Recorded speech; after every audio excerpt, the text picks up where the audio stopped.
Hello दोस्तों, reaction mechanism का lecture चल रहा था। पिछले लेक्चर में मैंने आपको वहाँ पर काफ़ी कॉन्सेप्ट्स बताया था। मैंने कहा था कि सबसे मेन यहाँ पर रिएक्शन मैकेनिज्म हम लोग को कुछ इफेक्ट्स हैं जो पढ़ने होते हैं और वो कोवैलेंट बॉन्ड के इलेक्ट्रॉनों के ऊपर लगते हैं, जिसके बारे में मैंने आपको पिछले टर्न पे बताया था। पहला इफेक्ट था वो इंडक्टिव इफेक्ट, जिसके दो टाइप्स होते थे, एक माइनस आई था, एक प्लस आई था। माइनस आई मैंने आपको बताया था वो इलेक्ट्रॉन डेंसिटी जिससे जुड़ता था उसकी इलेक्ट्रॉन डेंसिटी को बढ़ा देता था, और प्लस आई क्या करता था, जिससे जुड़ता था उसके सॉरी माइनस आई क्या करता है, इलेक्ट्रॉन डेंसिटी को घटाता था, जबकि प्लस आई क्या करता था, उस ग्रुप की इलेक्ट्रॉन डेंसिटी को बढ़ा देता था। ठीक है, ये सारी चीज़ें। फिर मैंने आपको बताया था कि अगर हम स्टेबिलिटी की बात करते हैं, कार्बन एनायन की स्टेबिलिटी, तो माइनस आई वाला बढ़ा देता तो प्लस आई वाला क्या करता था, उस कार्बन एनायन की स्टेबिलिटी को घटाता था। ऐसे अगर हम कार्बोकेटाइन की बात करते थे तो मैंने आपको बताया था कि प्लस आई ग्रुप वाले जो हो जाते हैं कार्बोकेटाइन की स्टेबिलिटी को बढ़ाते थे, जबकि माइनस आई ग्रुप वाले क्या करते थे तो उसको घटा देते थे। कैसे बढ़ाते थे, कैसे घटाते थे, स्टेबिलिटी का कॉन्सेप्ट क्या होता है, ये सारी चीज़ें मैंने आपको पिछले लेक्चर में बताई थी। अगर आप नहीं देखे तो वहाँ पर जाकर के देख सकते हैं। आज उसी से जुड़ा हुआ एक कॉन्सेप्ट और है, एसिडिक और बेसिक क्रिस्टल का इंडक्टिव इफेक्ट के कॉन्सेप्ट पे आज उसको देखने वाले। चले आते हैं यहाँ पर, देखते हैं। देखो, अगर हम बात करते हैं यहाँ पर एसिडिक क्रिस्टल, तो अगर एसिडिक क्रिस्टल की बात करते हैं तो याद रखना कि एसिड को डिफरेंट तरीके से एक्सप्लेन किया जाता है। अगर हम बात करते हैं एसिड के बारे में, तो आपको पता है, अगर आरएनएस से पूछा जाए भाई एसिड कौन होता है, कहेंगे कि जो H+ डोनर होते हैं उनको हम एसिड कहेंगे। ठीक है, और अगर हम बात करते हैं यहाँ पर लुईस के हिसाब से, तो लुईस के हिसाब से वहाँ पर यह था कि अगर लुईस के हिसाब से अगर हमसे पूछा एसिड कौन है, तो उनके हिसाब से एसिड क्या हो जाते थे, आप ऐसा कह सकते हैं लोन पेयर डोनर। ठीक है, लुईस का जो कॉन्सेप्ट था, सॉरी लोन पेयर एक्सेप्टर, अब बताओगे यहाँ पर लोन पेयर एक्सेप्टर। ठीक है, उनके हिसाब से जो लोन पेयर को एक्सेप्ट करता है उनको लुईस एसिड कहते थे। ये सारी चीज़ें तो हम लोग यहाँ पर बात करने वाले हैं ऐसे लोगों की जो H+ अपना डोनेट करने वाले, उन पर चर्चा होगी यहाँ पर ऑर्गेनिक में जो भी मिलेगा। तो अब देखते हैं यहाँ पर क्या है। एसिडिक क्रिस्टल को हमें समझना है। हम सबसे पहले मेन समझेंगे, चलो एसिडिक क्रिस्टल को समझ रहे हैं, लेकिन उसका सबसे मेन कॉन्सेप्ट क्या है उसकी बात करते हैं। तो एसिडिक क्रिस्टल का जो मेन कॉन्सेप्ट यहाँ पर निकल के आता है, ध्यान देना, वो आपको क्या बताता है यहाँ पर। एसिडिक क्रिस्टल वो डायरेक्टली प्रोपोर्शनल हो जाता है यहाँ पर stability of acid anion. Acid anion, acid anion जिसको हम क्या बोलते हैं, कॉन्जुगेट बेस बोलते हैं।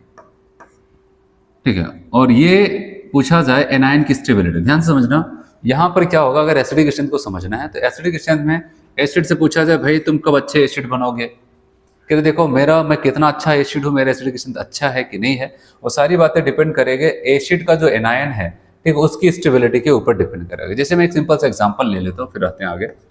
जैसे हमारे पास HClO4 है, ये एक एसिड है। ये एसिड कितना अच्छा एसिड है वो तो डिपेंड करेगा कि जब ये अपना H+ निकालेगा, अपना H+ निकालने के बाद ये क्या बना लेता है, आपको पता है ClO4-। और हमेशा याद रखना ये एक एसिड है, और एसिड से H+ निकलने के बाद ये इसका एनायन है जिसको हम कॉन्जुगेट बेस कहा करते हैं। एसिड से H+ निकलने के बाद जो कुछ भी बचता है उसको कहते हैं कॉन्जुगेट बेस। और ये कॉन्जुगेट बेस अगर स्टेबल होगा तो ये एसिड बड़ी जल्दी अपना कॉन्जुगेट बेस बना लेगा। अगर कॉन्जुगेट बेस स्टेबल नहीं होगा तो ये एसिड जल्दी कॉन्जुगेट बेस नहीं बनाएगा। और कॉन्जुगेट बेस अगर जल्दी बन रहा है तो जल्दी से H+ इसका मतलब निकल रहा है। अगर कॉन्जुगेट बेस जल्दी नहीं बन रहा है इसका मतलब H+ जल्दी नहीं निकल रहा है। और एक एसिड की एसिडिकेशन का मेन मतलब यही होता है कि पानी में जाते ही जो एसिड जितनी जल्दी H+ को रिलीज करता है उतना अच्छा उसके पास एसिडिक कैरेक्टर है। तो अब अगर हम बात करते हैं यहाँ पर, तो ये क्या है, एसिड पानी में जाते ही अगर अपना H+ जल्दी निकालेगा तो ज़्यादा एसिडिक होगा। सो कैसे हमें पता चलेगा जल्दी निकालेगा, तो वो पूरा का पूरा डिपेंड करता ही है। अगर इनको यहाँ से यहाँ पर आने में कोई दिक्कत नहीं है, ये बड़ी आसानी से आ रहे हैं, इसका मतलब तब कि ये स्टेबल होंगे। अगर एनायन स्टेबल है तो H+ जल्दी रिलीज होगा। तो इसलिए एसिडिक क्रिस्टल जब पूछा गया पूरा का पूरा जिम्मेदारी सौंप देता है किसके ऊपर, एसिड के एनायन की स्टेबिलिटी के ऊपर। और एनायन का मतलब माइनस आयन, और अगर हम जानते हैं कि माइनस आयन या फिर एनायन की स्टेबिलिटी के बारे में, तो अब अभी जो इंडक्टिव इफेक्ट पढ़ के आए तो मैंने आपको बताया था कि माइनस आयन की स्टेबिलिटी को कौन, एनायन की स्टेबिलिटी को माइनस आई वाले बढ़ाते थे और घटाएगा कौन, प्लस आई। तो मेन कॉन्सेप्ट यहाँ पर एसिडिक क्रिस्टल का अगर इंडक्टिव इफेक्ट की मदद से देखा जाए तो भाई हम तो यही कहेंगे यहाँ पर एसिडिक क्रिस्टल क्या हो जाएगा, डायरेक्टली प्रोपोर्शनल हो जाएगा एसिडिक स्ट्रेंथ हमारा स्टेबिलिटी ऑफ एनायन की, और एनायन से पूछा जाए भाई तुम कब बढ़ोगे कब घटोगे, कहता है कि मुझे माइनस आई वाले स्टेबल करते हैं और प्लस आई वाले डिस्टेबलाइज करते हैं। तो इसका मतलब मिला जुला के यही बात आई कि एसिडिक स्ट्रेंथ क्या हो जाएगा, वो डायरेक्टली प्रोपोर्शनल हो जाएगा माइनस आई वाले के और इन्वर्सली प्रोपोर्शनल हो जाएगा प्लस। तो ये कॉन्सेप्ट है यहाँ पर इंडक्टिव इफेक्ट्स की मदद से अगर हम एसिड को देखने वाले हैं तो ये आपको बताया कि एसिडिक स्ट्रेंथ डायरेक्टली प्रोपोर्शनल किसको जाता है, कॉन्जुगेट बेस या फिर जिसको हम कहते हैं एनायन के। और इन एनायन की स्टेबिलिटी को कौन बढ़ाएगा, आपको होता है माइनस आई वाले, घटाएगा कौन, प्लस आई। इसलिए माइनस आई के डायरेक्टली और प्लस आई के क्या हो जाता है, इन्वर्सली प्रोपोर्शनल हो जाता है। तो चलिए देखते हैं यहाँ पर और क्या है। कह रहे if number of minus I group increases then acidic strength क्या कर जाएगा, इंक्रीज कर जाएगा। अगर माइनस आई ग्रुप बढ़ता जाएगा एसिडिक स्ट्रेंथ बढ़ता जाएगा, क्योंकि हम देख रहे हैं कि माइनस आई जितना ज्यादा होगा वो उतना ज्यादा एसिड के एनायन को स्टेबल करने में लगेगा, और जितना ज्यादा स्टेबल करके देगा उतना ज्यादा वो एसिड अच्छा एसिडिक स्ट्रेंथ रखेगा। और अगर हम बात करते हुए अगर वो उल्टा कर दे, कह रहे if number of plus I group increases, plus I वाले को अगर बढ़ाओगे तो कहेंगे भाई तब तो एसिडिक स्ट्रेंथ क्या हो जाएगी, डिक्रीज करती चली जाएगी। चलो अगर आपको कॉन्सेप्ट समझ में आया तो अब कुछ क्वेश्चंस बताओ, इनका कुछ ऑर्डर बताओ। चलिए define order of acidic strength. हमारे पास यहाँ पर एसिडिक एसिड है, फिर उसके एक H को हटा करके यहाँ से आप देख रहे हैं फ्लोरो एसिडिक एसिड बना दिया गया, फिर यहाँ पर chloro acidic acid, bromo acidic acid और यहाँ पर आयोडो एसिडिक एसिड। तो ये लोग हैं। तो सवाल आता है कि अभी अभी हमने एक कॉन्सेप्ट सीखा है कि भाई एसिडिक स्ट्रेंथ को ठीक है माइनस आई वाले बढ़ाएंगे और प्लस आई वाले घटा देंगे, ठीक है ऐसा कुछ यहाँ पर है, ठीक है सर। तो इस हिसाब से अगर हमसे देखा जाए तो हम कहेंगे कि ये कौन है, फ्लोरीन, अब बताओगे माइनस आई, क्लोरीन माइनस, सभी हेलोजन कहाँ पर है, माइनस आई। ऑर्डर आपको पता होना चाहिए भाई, अगर आप इसको अच्छे से समझना चाहते हैं तो ऑर्डर मैंने जो आपको बताया वो पता होना चाहिए। क्योंकि पहली बात तो यहाँ पर पहला लेवल आपका ये होगा कि आप पहचानो कौन प्लस आई का है कौन माइनस आई का, और दूसरा आपको यह है कि जो अगर हैं मान लेते कई लोग माइनस आई वाले हैं कई लोग प्लस आई वाले हैं, तो आपको ये देखना होगा कि ऑर्डर में कौन आगे था कौन पीछे था। तो अब हमें पता है फ्लोरीन क्लोरीन ब्रोमीन आयोडीन में फ्लोरीन ऑर्डर में आ गया था, मतलब उसकी पावर ज़्यादा तो उसकी एसिडिकेशन भी ज़्यादा, तो हम कहेंगे भाई बी वाला सबसे ज़्यादा होगा। उसके बाद अब बताओ कि क्लोरीन का नंबर तो सी, फिर ब्रोमीन और फिर ई आ जाता है, और सबसे लास्ट में कौन हो जाएगा यहाँ पर ए। ऑर्डर में बी सी डी ई ए, तो ये ऑर्डर वहां पर आता है।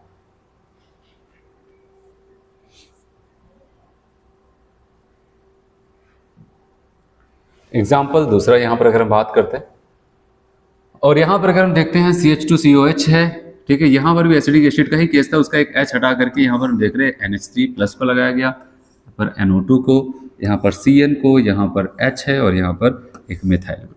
इतना सब में कॉमन था अगर आप ध्यान दें तो, जो डिफरेंट है उसी की मदद से, क्योंकि ये एसिड है और हमने कहा कि भाई ये तो माइनस आई वाले ग्रुप है, माइनस आई में सबसे पहले नीचे से स्टार्ट किया था।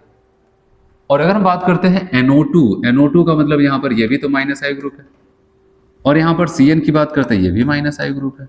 ये बेचारा ना तो माइनस आई ना तो प्लस आई, ना तो इसके पास इलेक्ट्रॉन खींचने की पावर ना तो डोनेट करने की, तो कुछ नहीं। लेकिन हाँ एल्काइल ग्रुप को तो मैंने पढ़ाया था आपको प्लस आई, क्योंकि आपको पता है प्लस आई में सब एल्काइल वाले थे और जितने ग्रुप वाले ज़्यादा से ज़्यादा लोग माइनस आई में थे। तो अब हमें पता है कि यहाँ पर A B C तीन जगह तो बढ़ेगा, डी वाले में ना तो बढ़ा ना तो घटेगा और यहाँ पर डिक्रीज करेगा। तो ABC में से कौन ज्यादा होगा, तो बताओगे सबसे ज्यादा यहाँ पर एक, क्योंकि अब बताओ ये कैसे होगा ABC में, आप बताओगे ऑर्डर कहेगा, भाई ऑर्डर पता है तो बता ले जाओगे। ऑर्डर की बात करते हैं तो ऑर्डर में NH3 प्लस ज्यादा था, उसके बाद नंबर आता था NO2 का, फिर आ जाएगा CN का, फिर उसके बाद क्या हो जाता है ना बढ़ा ना तो घटा D का, और सबसे कम किसका हो जाएगा E का हो जाता है। ये इनका हो जाता है ऑर्डर। आज समझ में,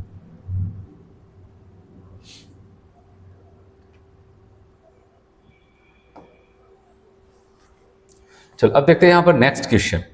एसिडिक स्ट्रेंथ फिर से हमें बताना है, ये है एसिडिक एसिड, यहां पर आप देख रहे हैं क्लोरो एसिडिक एसिड, यहां पर दो मतलब dichloro acidic acid, trichloro acidic acid, और यहां पर ब्रोमो एसिडिक एसिड। कहा भाई एसिडिक स्ट्रेंथ का ऑर्डर अरेंज करो, बढ़ा ना तो घटा, क्योंकि प्योर एसिडिक एसिड है। यहां पर आप देख रहे हैं कि ये माइनस आई ग्रुप लगा है, यहां पर भी 2 माइनस आई, यहां पर भी 3 माइनस आई, यहां पर भी 1 माइनस आई। तो अब हमें पता है कि क्लोरीन और ब्रोमीन लगे हुए हैं, जो भी माइनस आई लगे। अगर देखा जाए क्लोरीन और ब्रोमीन में, तो ब्रोमीन की पावर कम होती है तो पीछे होगा। अब ये क्लोरीन वाले हैं, लेकिन आपको दिख रहा है यहाँ पर 3 क्लोरीन है। मैंने कहा इंडक्टिव इफेक्ट एडिटिव नेचर का होता है, तो 3 क्लोरीन है तो सबसे ज्यादा बढ़ाएगा, क्योंकि ये -I वाले बढ़ाते हैं तो सबसे ज्यादा ये बढ़ाएगा। तब बताओगे यहाँ पर D वाला, फिर कौन सा C वाला, उसके बाद B, और आपको बताया यहाँ पर भी बढ़ेगा, लेकिन भाई इनसे तो कम ही बढ़ेगा, तो ये और सबसे लास्ट में A हो जाता है। DCBEA, DCBEA, ये इनका ऑर्डर हो जाता है। समझ में? चलो, अब यहीं पर आपको मेन कॉन्सेप्ट मैंने बताया कि एसिडिक स्ट्रेंथ कहीं पर भी अगर मैटर फंसा, आगे अगर हम पूरा ऑर्गेनिक में पढ़ते हैं कि भाई एसिडिक स्ट्रेंथ हमको लगता था ये होना चाहिए था, लेकिन पता चला ये हो जाता है, तो सवाल था अब क्या करेंगे हम लोग, कैसे उसको वहाँ पर बताएंगे कि नहीं यही हो, वहाँ पर वो हो। तो उसके लिए हमारा जब मैटर फंसेगा तो हमारे पास मेन कॉन्सेप्ट ही आएगा वहाँ पर आके, कि मेन कॉन्सेप्ट है यहाँ पर बताओगे स्टेबिलिटी ऑफ एनाइन। जिसका एनाइन ज़्यादा स्टेबल होगा, हम कहेंगे भाई यही ज़्यादा अच्छा एसिड होगा। ठीक है, तो वही यहाँ पर मैटर चलेगा। तो चलो यहाँ पर आते एक डिस्कशन और करते हैं। कह रहे हैं कि अगर हमसे बोला जाए, इंपॉर्टेंट कॉन्सेप्ट पूछा जाए, phenol is more acidic then any aliphatic alcohol. कह रहे हैं phenol is more acidic then any aliphatic alcohol. किसी भी एलिफेटिक एल्कोहल की अगर बात करते हैं तो उसमें फिनॉल ज़्यादा एसिडिक होता है। तो ऐसा क्यों होता है? जैसे ये तो आपने देख लिया। तो याद रखना यहाँ पर मैंने कहा था ये एक फिनॉल है और वो एल्कोहल है। याद रखना ये एल्कोहल नहीं होता है कि हम इसको कह दे तो एरोमेटिक एल्कोहल, नहीं, ये एक फिनॉल है। जैसे एल्डिहाइड होता है, कीटोन होता है, अल्कोहल होता है, वैसे ये भी एक खुद के एक फंक्शनल ग्रुप वाले कंपाउंड, इसका नाम होता है फिनॉल। तो यहाँ पर क्या हो जाता है, ये फिनॉल था, और फिनॉल जब अपना H+ निकालेगा तो उसका ये क्या बन जाएगा यहाँ पर एनाइन। और पूरा मैटर यही है एनाइन को समझना। अगर एनाइन हमें स्टेबल दिखेगा तो हम कहेंगे हाँ ये ज़्यादा एसिडिक होगा, कम दिख रहा है तो कम होगा। तो हमारा कंपेरिजन फिनॉल का किसी एल्कोहल से है। हमने कहा ठीक है चलो टक्कर हो जाए, लेकिन एक काम करते हैं, पहले कैसे चेक करेंगे कौन ज़्यादा, हम दोनों का H+ निकाल देते हैं। H+ निकाल करके फिर आते उसके एनाइन को पकड़ते हैं। H+ निकलने के बाद फिनॉल का, तो यहाँ पर जो एनाइन है इसको कहते हैं फिनॉक्साइड है, और यहाँ पर H+ निकलने के बाद जो एनाइन बचेगा उसको कहेंगे RO-, इसको कहते हैं एल्कोक्साइड है। ठीक है, अब इसी एनाइन की स्टेबिलिटी पर चर्चा होगी। देखो अगर हम बात करते हैं, वैसे भी हमारे फिनॉल के पास, ठीक है, एक चीज़ याद रखनी, इसके पास -I इफेक्ट होता है। मैंने पढ़ाया था ना, OH, OR, NH2, NO2, तब उसके बाद बेंजीन था, तो ये हो जाता है। और साथ ही साथ यहाँ पर आपको मैं बता दूं कि आगे मैं आपको पढ़ाऊंगा रिजोनेंस, क्योंकि वो तो काफ़ी पावरफुल होगा। यहाँ पर ये लोन पेयर के अल्फा पोजीशन पे पाई बॉन्ड्स है, ये पूरा का पूरा क्या करेगा, ये नेगेटिव चार्ज चला जाएगा रिंग में, कॉन्जुगेशंस में, और ये स्टेबल काफ़ी ज़्यादा हो जाता है, इसलिए कहा जाता है stable due to resonance. Phenoxide ion जो हो जाता है वो रिजोनेंस स्टेबलाइज होता है। अब इनके ऊपर भी चर्चा करते हैं। R ग्रुप मतलब एल्काइल ग्रुप, और एल्काइल ग्रुप को मैंने आपको कहाँ पर पढ़ाया, +I में। और +I वालों का मतलब क्या हो जाता है, जिससे जुड़ते इलेक्ट्रॉन उसी की तरफ ढकेल देते हैं, पुश कर देते हैं। अब जब इलेक्ट्रॉन इसकी तरफ ढकेल दिया, तब आपको पता है कि यहाँ पर इसके ऊपर क्या पहले से माइनस था, कह रहे ये लो थोड़ा सा और माइनस। बताओ अगर वही तो बात होगी। एक तो +I मैंने कहा था कि माइनस की स्टेबिलिटी को कभी नहीं बढ़ाता, बल्कि घटा देता। और घटाएगा कैसे?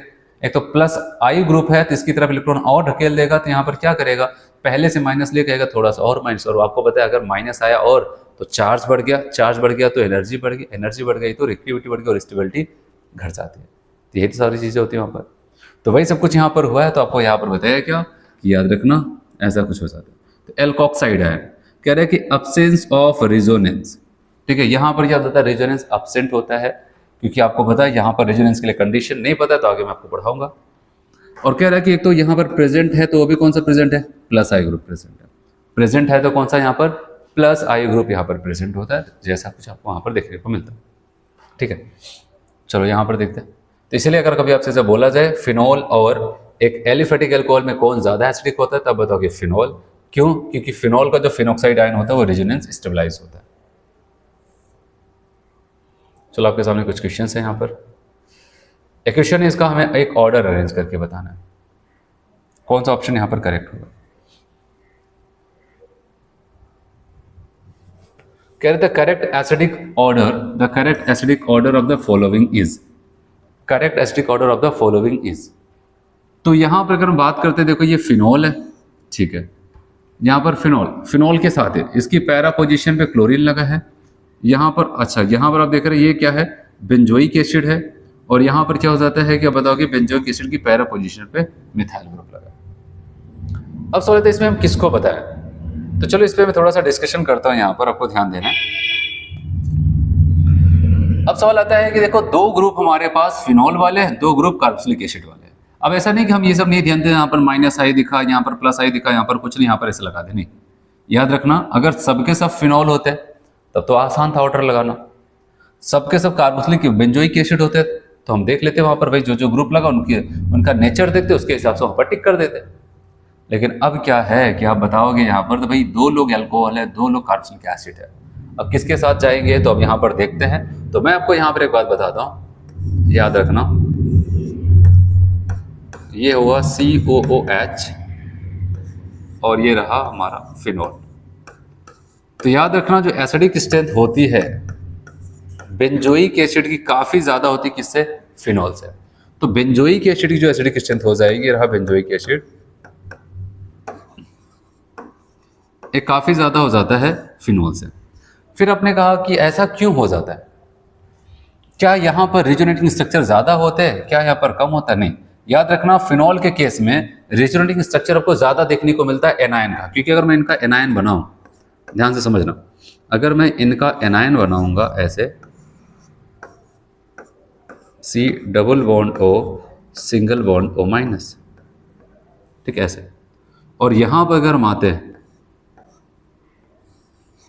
ठीक है ये, और यहां पर क्या हो जाएगा O माइनस, ठीक है ये। तो यहां पर रिजोनेटिंग स्ट्रक्चर ज्यादा होते हैं, अगर मैं आगे आपको बताऊंगा तो 5 रिजोनेटिंग स्ट्रक्चर्स होते हैं। और यहां पर मैं आपको ये बताऊं, ये जो एनायन यहां पर बना है ना, वो रिजोनेंस में बेंजीन रिंग के साथ रिजोनेंस नहीं जाता, वो इस ऑक्सीजन के साथ ही यहां पर घूमता रहता है। और तब भी कहा जा रहा है कि भाई यहाँ पर बस एक ही दो ही रिजोनेटिंग स्ट्रक्चर हो, तभी ये ज्यादा स्टेबल है स्टेबिलिटी के हिसाब से। तो इसके बारे में यहाँ पर एक लाइन आती है, बहुत इंपॉर्टेंट है, याद रखना। जब मैं आपको NCERT से पढ़ाऊंगा, ठीक है, वहां पर हम लोग पढ़ेंगे एल्डिहाइड कीटोन कार्बोक्सिलिक एसिड। वहां पर NCERT में 1-1.5 पेज में काफी अच्छे से एक्सप्लेन किया है, वहां पर इसको देखेंगे। एक्चुअली होता क्या है यहाँ पर देखो, जब इसका रिजोनेटिंग स्ट्रक्चर आप देखेंगे आगे, तो आप आगे पाएंगे कि ये यहाँ पर जब इसके साथ रिजोनेंस करता है तो ये माइनस चार्ज यहाँ से चल करके यहाँ पर आ जाएगा, फिर ये माइनस चार्ज चल करके यहाँ पर आएगा, फिर यहाँ पर आ जाता है जब ये रिजोनेंस करेगा। तो फिनॉक्साइड आयन रेजोनेंस स्टेबलाइज है और इसका माइनस चार्ज क्या हो जाता है, इसको ऑर्थो पोजीशन कहेंगे, इसको पैरा पोजीशन करते हैं, तो ऑर्थो और पैरा पर घूमता रहता है।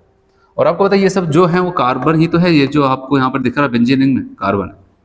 लेकिन अगर हम यहाँ पर बात करते हैं और यहाँ पर अगर बात करते हैं, यहाँ पर क्या हो जाता है, कार्बन पहले आप देखेंगे यहाँ पर ऑक्सीजन के ऊपर नेगेटिव चार्ज था, नेगेटिव चार्ज को हमेशा 2 इलेक्ट्रॉन की तरह दिखाते हैं, क्योंकि बॉन्ड और तोड़ना मैंने आपको बताया था, और ऐसे होता है। फिर ये अपने अगले रिजोनेटिंग स्ट्रक्चर में क्या करता है पता है, कार्बन और ऑक्सीजन के बीच का बॉन्ड टूटेगा ऐसे, यहाँ पर माइनस और यहाँ पर आ जाता है प्लस, फिर ये प्लस और माइनस क्या कर लेते हैं, बॉन्ड बना लेते हैं, और माइनस चार्ज यहाँ पर आ जाता है। तो आप देखेंगे कुछ ऐसा होगा यहाँ पर, ठीक है, ऐसे होगा, यहाँ पर ये, यहाँ पर डबल बॉन्ड O और यहाँ पर ऐसे, ठीक है, ऐसा हो जाता है। तो कभी नेगेटिव चार्ज यहाँ पर होगा, कभी वहाँ पर होगा, यहाँ पर, यहाँ पर। तो सवाल आता है ये क्या हो जाता है, तो ज़्यादा रेजोनेंस यहाँ पर हो रहा है तो इसको ज़्यादा स्टेबल होना चाहिए। लेकिन अब एक बहुत इंपॉर्टेंट लाइन आने वाली है, जो यहाँ पर रेजोनेंस होता है उसको हम एक नाम देते हैं, पता है क्या, इसको कहते हैं इक्विवेलेंट रेजोनेटिंग स्ट्रक्चर।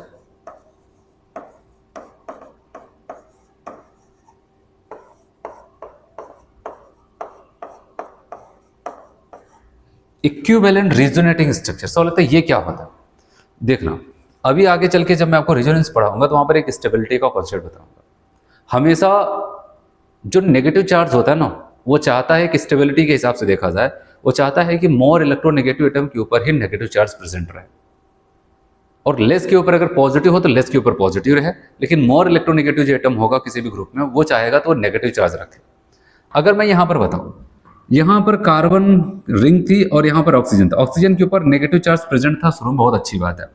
लेकिन जब ये रेजोनेंस करता है, ये नेगेटिव चार्ज कहाँ पर शिफ्ट हो जाता है, कार्बन के ऊपर। और मैं आपको बता दूं, इलेक्ट्रॉन नेगेटिविटी क्या हो जाती है, ऑक्सीजन की ज्यादा होती है, किससे, कार्बन की। लेकिन अगर आप यहाँ पर देखें, भाई रेजोनेंस हो रहा है, मानते हैं रेजोनेंस हो रहा है, लेकिन रेजोनेंस हो तो रहा है, लेकिन अगर देखें ये मोर इलेक्ट्रोनेगेटिव एटम से नेगेटिव चार्ज उतर करके कहाँ पर जा रहा है, लेस इलेक्ट्रोनेगेटिव एटम कार्बन के ऊपर आ रहा है। मतलब कि माइनस चार्ज की वैल्यू नहीं उतना रेस्पेक्ट नहीं, भाई वो ऑक्सीजन के ऊपर रहना चाहता था क्योंकि ये मोर इलेक्ट्रोनेगेटिव, लेकिन इसको कहां पर भेजा जा रहा है, कार्बन के ऊपर, जो कि लेस इलेक्ट्रोनेगेटिव है, उनके ऊपर प्लस माइनस चार्ज भेजा जा रहा है। लेकिन यहाँ पर आप देख रहे हैं पहले कहाँ पर था, ऑक्सीजन के ऊपर, अब कहाँ है, ऑक्सीजन के ऊपर। मतलब कि मोर इलेक्ट्रोनेगेटिव एटम के ऊपर ही इलेक्ट्रॉन क्या कर रहा है, रोटेट कर रहा है। इसको कहते हैं इक्विवेलेंट रेजोनेटिंग स्ट्रक्चर, और जिसकी वजह से नेगेटिव चार्ज इनकी तुलना में यहाँ पर ज़्यादा स्टेबल होता है। ये जब आगे आएगा एनसीईआरटी की लाइन तो वहाँ पर हम उसको देखेंगे। अभी तो मैंने कहा कि आपका जो रिएक्शन मैकेनिज्म है एनसीईआरटी में बहुत अच्छे से एक जगह नहीं दिया गया है, इसलिए इसको आपको एक नोट से पढ़ाया जा रहा है। लेकिन जब इसके आगे हम लोग हाइड्रोकार्बन से आगे पढ़ेंगे तो पूरी एनसीईआरटी की बुक से ही वहाँ पर पढ़ते चलेंगे। तो ये आपको समझ में आखिर क्यों फिनॉल बेंजोइक एसिड ज़्यादा हुआ फिनॉल से, क्योंकि यहाँ पर क्या हो जाता है, इक्विवेलेंट रेजोनेटिंग स्ट्रक्चर पाया जाता है इनके बेंजोएट आयन का। और फिनॉक्साइड आयन में मानते हैं यहाँ पर रेजोनेंस होता है, नंबर ऑफ रेजोनेंस भी ज़्यादा होता है, लेकिन जब इनसे टक्कर लिया जाता है तब ये कमज़ोर पड़ जाता है। ठीक है, इसीलिए बेंजोएट आयन जो यहाँ पर हो जाता है वो ज़्यादा रेजोनेंस स्टेबलाइज होता है in comparison to benzoic acid. ठीक है, तो इसीलिए अब बात आती है कि चलो ठीक है, और इतना एक चीज याद रखना कि बेंजोइक एसिड काफी ज्यादा एसिडिक होता है आपस में के कंपैरिजन में फिनॉल से। इस तरह अगर बेंजोइक एसिड में कोई घटाने वाले का ग्रुप लगा दिया जाए और फिनॉल के केस में एक बढ़ाने वाला लगा दिया जाए, तब भी फिनॉल इतना ज्यादा नहीं हो जाएगा कि वो बेंजोइक एसिड को पछाड़ देगा, ऐसा नहीं होने वाला। तो इसीलिए याद रखना यहाँ पर कि ये फिनॉल था, यहाँ पर क्या हो जाएगा, पैरा क्लोरोफिनॉल हो जाता है, यहाँ पर benzoic acid para methyl benzoic acid हो जाता है। तो इतना तो पता है बेंजोइक एसिड वाले ही आगे होंगे किससे, यहाँ पर फिनॉल से। तो यहाँ पर आपको बताया CH3 है, तो CH3 कैसा इफेक्ट देगा, एक प्लस आई है, और आपको बताया वो एसिडिफिकेशन को घटाएगा, यहाँ पर ना बढ़ा ना तो घटा, यहाँ पर माइनस आई है। तो हम जानते हैं बेंजोइक एसिड वाले पहले आएंगे, और इसमें भी कौन पहले आ जाएगा, ये थर्ड। ठीक है, क्योंकि इन दोनों में बात आती है तो ये आएगा, क्योंकि यहाँ पर तक घटाने वाला ग्रुप लगा है। तो थर्ड के बाद कौन आ जाएगा, फोर्थ आ जाएगा। फिर बात आती है फर्स्ट और सेकेंड, और फर्स्ट और सेकेंड में अगर हम बात करते हैं तो आप देखेंगे सेकेंड वाले के पास माइनस आई है, ये फिनॉल की एसिडिफिकेशन को बढ़ाएगा फर्स्ट की तुलना में, फिर सेकेंड फिर फर्स्ट। अब बताओगे ए वाला ऑप्शन यहाँ पर करेक्ट हो जाता है। ठीक है, ये लाइन याद होनी चाहिए, इक्विवेलेंट रेजोनेटिंग स्ट्रक्चर, क्योंकि आपके एनसीईआरटी में बुक में रखता है। अगर बाई चांस कभी सब पूछा जाए तो आपको यहाँ पर बता सकता है। अच्छा, इसका अगर दूसरा मीनिंग वहाँ पर हमसे बोला जाए इक्विवेलेंट रेजोनेटिंग स्ट्रक्चर के बारे में, तो हो सकता है कि यहाँ पर ये लाइन ना देकर के आपसे ये बताया जाए, क्योंकि यहाँ पर बेंजोएट आयन के केस में क्या हो जाता है कि नेगेटिव चार्ज ऑक्सीजन के ऊपर ही, मोर इलेक्ट्रोनेगेटिव एटम ऑक्सीजन के ऊपर ही रोटेट कर रहा है। ये लाइन लिख सकता है या फिर इस लाइन का मतलब लिख सकता है। ठीक है, कभी आपसे अगर एसएसएल रीजन में क्वेश्चंस पूछा कि बेंजोइक एसिड क्यों ज़्यादा होता है इन कंपेरिजन टू फिनॉल, तो आप ऐसा बता सकते हैं। ठीक है, चलिए आगे देखते हैं। यहाँ पर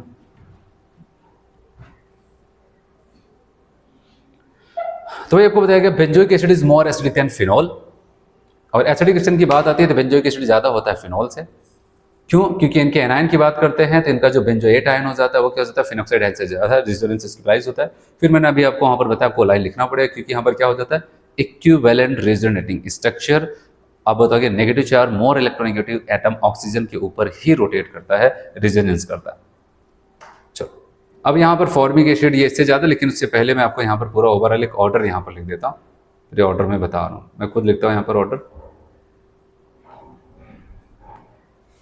ओवरऑल कुछ एसिड का एक ऑर्डर लिखा जाएगा, और ये ऑर्डर काफ़ी ज़्यादा इंपॉर्टेंट होगा। जितना मैं आपको बता रहा हूँ उतना याद करेंगे तब भी बहुत है आपके लिए। ठीक है, एसिडिक स्ट्रेंथ का एक ऑर्डर ओवरऑल जो हमें पता होना चाहिए। चलो, इसमें सबसे पहले मैं लिख रहा हूँ यहाँ पर HCOOH, कौन है, फॉर्मिक एसिड। फिर इसके बाद नंबर किसका आ जाता है, इसको क्या बोलते हैं, बेंजोइक एसिड। फिर यहाँ पर RCOOH, इसको क्या बोलते हैं, कार्बोक्सिलिक एसिड। फिर उसके बाद आ जाता है H2CO3, इसको कहते हैं कार्बोनिक एसिड। फिर इसके बाद अगर हम बात करते हैं यहाँ पर, तब जाके आप देखकर किसका नंबर आने वाला है, फिनॉल। है समझ में? तो आप देख रहे हैं बेंजोइक एसिड यहाँ पर, फिनॉल वहाँ पर। अब इसके बाद का ऑर्डर और भी ज़्यादा इंपॉर्टेंट है, यहाँ पर आ जाता है वाटर, फिर यहाँ पर अल्कोहल। ठीक है, वाटर, अल्कोहल। उसके बाद यहाँ पर याद रखना CH ट्रिपल बॉन्ड CH, जिसको कहते हैं एसिटिलीन। फिर इसके बाद यहाँ पर आता है, याद रखना, अमोनिया। कौन आता है भाई, अमोनिया। फिर इसके बाद तब आकर के यहाँ पर एल्कीन आ जाता है, CH2 डबल बॉन्ड CH2। और सबसे लास्ट में अगर हम बात करते हैं RH, मतलब एल्केन आ जाता है। तो ऐसे कुछ लोग यहाँ पर है जो हमें पता होने चाहिए। ठीक है, इनका ऑर्डर याद होना चाहिए, क्योंकि बहुत जगह ऐसे मैटर आएगा तो वहाँ पर हम लोग इसी का सहारा लेंगे कि हमने एक एसिडिफिकेशन का ऑर्डर पढ़ा था और वहाँ पर ऐसी सारी चीज़ें थी। आ समझ में? तो चलो बात करते हैं यहाँ पर। और आपको कहा जाता है इसका नाम भी पता होना चाहिए, ये कौन है बताओ, फॉर्मिक एसिड है क्या, इनको क्या बोलेंगे, बेंजोइक एसिड, यहां पर क्या हो जाएगा, कार्बोक्सिलिक एसिड, और ये क्या हो जाएगा, कार्बोनिक एसिड।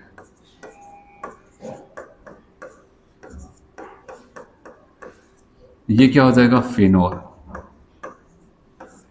और ये तो वाटर आप जान ही रहे, ये है अल्कोहल, ये आपका है एसिटिलीन, और ये आपको अमोनिया पता है। ये कौन है, एल्कीन या फिर इथीन, और ये आपका एल्केन आ जाता है। देखो यहां पर मैं आपको ये बता दूं कि फॉर्मिक एसिड से फिनोल तक का ऑर्डर बड़ा आसान हो जाता है, सबको जल्दी भूलता नहीं। इसके बाद का ऑर्डर थोड़ा सा वहां पर इनको कॉम्प्लिकेटेड लगता है। अभी आपको लगता है नहीं कुछ नहीं होगा, लेकिन वो भूल जाते हैं ज़्यादातर लोग। तो यहाँ पर याद रखना, वाटर के बाद किसका नंबर है, एल्कोहल। एल्कोहल के बाद तब एसिटिलीन आ जाता है, एसिटिलीन के बाद एल्कीन और एल्केन नहीं आता है, एसिटिलीन के बाद अमोनिया आता है, तब जाकर के एल्कीन और एल्केन आता है। अच्छा, अगर एसिटिलीन यहाँ पर, अमोनिया यहाँ पर आता तो आपके लिए आसान हो जाता, आप लास्ट में कह देते सबसे लास्ट में एल्काइन एल्कीन एल्केन है, लेकिन ऐसा तो है नहीं। इसलिए याद रखना, अगर कभी भी डाउट हो अमोनिया पहले था कि एसिटिलीन पहले था, याद रखना एसिटिलीन पहले, क्योंकि अगर एसिटिलीन यहाँ पर होता तो आपके लिए एक अच्छा पैटर्न दिखता, तो कोई कन्फ्यूजन ही नहीं रहता। थोड़ा बहुत कन्फ्यूजन रहने का मतलब यहाँ पर यही है। तो याद रखना कि वाटर के बाद अल्कोहल, अल्कोहल के बाद एसिटिलीन, तब अमोनिया, तब जाकर एल्कीन और एल्केन आता है। ठीक है, और सभी कंपाउंड्स का नाम आपको पता होना चाहिए। तो ये इनका होता है एक इंपॉर्टेंट केस है, ये हमें पता होना ही चाहिए। और आपको पता है यहाँ पर इसलिए नहीं कि आपसे एसिड क्वेश्चन पूछ ले, कई एग्जाम में कई बार पूछ लिया गया बेसिक क्वेश्चन बताओ, और आपसे ऐसा एग्जाम्पल पूछता है, मैं यहाँ पर आपको दे रहा हूँ, आपसे ऐसे कह देगा बेसिक क्वेश्चन बताना है, कॉन्जुगेट बेस या फिर बेसिक क्वेश्चन आपसे कहेगा वहाँ पर बताओ, और आपको वहाँ पर लिख दे OH minus NH2 minus RO minus और यहाँ पर CH triple bond C minus, ऐसे दे देगा कि भाई इनके बेसिक क्वेश्चन का ऑर्डर अरेंज करो। आप सोचते ये क्या दे दिया, यहाँ पर किसी एसिड का कॉन्जुगेट बेस दिया, कह रहा है इनके बेसिक क्वेश्चन का ऑर्डर अरेंज करो। अब वहाँ पर आपको जल्दबाजी नहीं करनी है, आपको एक काम क्या करना है मैं आपको बताऊँ। यहाँ पर आप एसिडिक क्वेश्चन मैंने आपको पढ़ाया, तो आपको एक काम ये करना है, सभी में एक H+ जोड़ देना है। अगर H+ जोड़ देंगे तो ये क्या बन जाएगा बताओ, H2। इसमें H+ जोड़ा तो क्या बन जाएगा, अमोनिया, है कि नहीं। इनमें एक H+ जोड़ा तो क्या हो जाएगा, अल्कोहल। इनमें H+ जोड़ा तो क्या हो जाएगा, CH ट्रिपल बॉन्ड CH हो जाता है, एसिटिलीन। ऐसा सब कुछ हो जाता है। तो वाटर है, अमोनिया है, अल्कोहल है, एसिटिलीन है।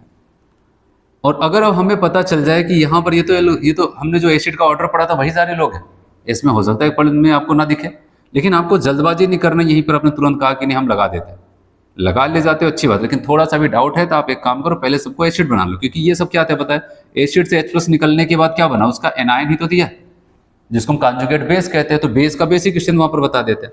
और याद रखना जो एसिडिक क्वेश्चन का ऑर्डर होगा उसी का जस्ट उल्टा क्या हो जाता है, बेसिक क्वेश्चन का ऑर्डर होता है। तो अब हम पहले यहाँ पर एसिडिक क्वेश्चन का ऑर्डर सही से व्यवस्थित लगा लेते हैं। बताओ कैसे लगाओगे। सबसे पहले कौन है इन सब में, आप बताओ कि वाटर को आगे करो, उसके बाद किसका नंबर आएगा, अल्कोहल का, फिर किसका नंबर आएगा, एसिटिलीन का आ जाता है, CH ट्रिपल बॉन्ड CH, और सबसे लास्ट में कौन आ जाएगा बताओ कि अमोनिया। यही तो हुआ। लेकिन कहेगा कि ये तो आपने एसिडिक क्वेश्चन का ऑर्डर लगाया, हमें बेसिक क्वेश्चन का ऑर्डर लगाना है। तो कोई बात नहीं, अब बेसिक क्वेश्चन लगाना है, जो एसिडिक क्वेश्चन का ऑर्डर उसी का उल्टा लगा दो एनायन के साथ। आप देख रहे अमोनिया सबसे क्या था, कम एसिडिक क्वेश्चन, तो बेसिक में क्या हो जाएगा, उसका एनायन सबसे ज्यादा। तो बताओ कि भाई NH2 माइनस सबसे आगे, फिर कौन हो जाएगा, एसिटिलीन था, उसका एनायन उसके बाद नंबर आ जाएगा C triple bond C minus. उसके बाद किसका नंबर, अल्कोहल, मतलब इसका एनायन RO माइनस, और सबसे लास्ट में OH माइनस। ये आया समझ में। तो ये आपको ध्यान देना है कि अगर कभी भी ऐसा आता है, आपसे पूछा जाए एसिडिक क्वेश्चन का ऑर्डर इनका बता दो, बेसिक क्वेश्चन का ऑर्डर जो भी बताएगा, अगर एनायन दे देता है तो आपसे बेसिक क्वेश्चन पूछेगा, ठीक है, क्योंकि अब ये बेस बन जाता है, लोन पेयर लिखे बैठे बेस बन जाता है। तो अब आपको इस कंडीशंस पे जल्दबाजी नहीं करनी, H+ दे करके एसिड बना करके तब ऑर्डर को टिक करना। अच्छा, कभी कभार जैसे एम्स वगैरह के एग्जाम जब हुआ करते थे, वो क्या करते थे आपसे, एसिड बेसिक नहीं पूछ लेते, कहते P के A की वैल्यू बताओ, P के A की वैल्यू। तो याद रखना कभी भी अगर ऐसे एसिड यहाँ से 4 उठा लिया जाए और कहा जाए pKa का ऑर्डर, तो याद रखना एसिडिक स्ट्रेंथ जो हो जाता है एसिड डिसोसिएशन कांस्टेंट के क्या हो जाएगा, डायरेक्टली प्रोपोर्शनल होगा।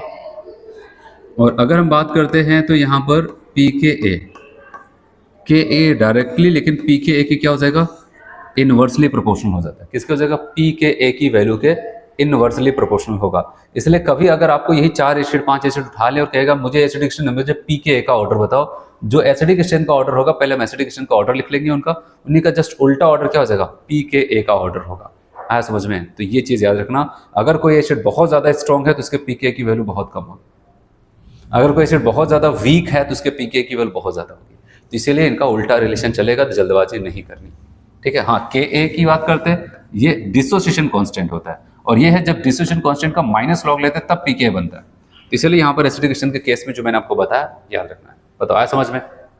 तो बताओ एक बार फिर से, ऑर्डर क्या था, फॉर्मिक एसिड, फिर बेंजोइक एसिड, फिर कौन सा, carboxylic acid, carbonic acid, phenol. अब water, alcohol, acetylene, ammonia, alkene, alkane. तो ये थे, आपको याद रखना था। हाँ समझ में?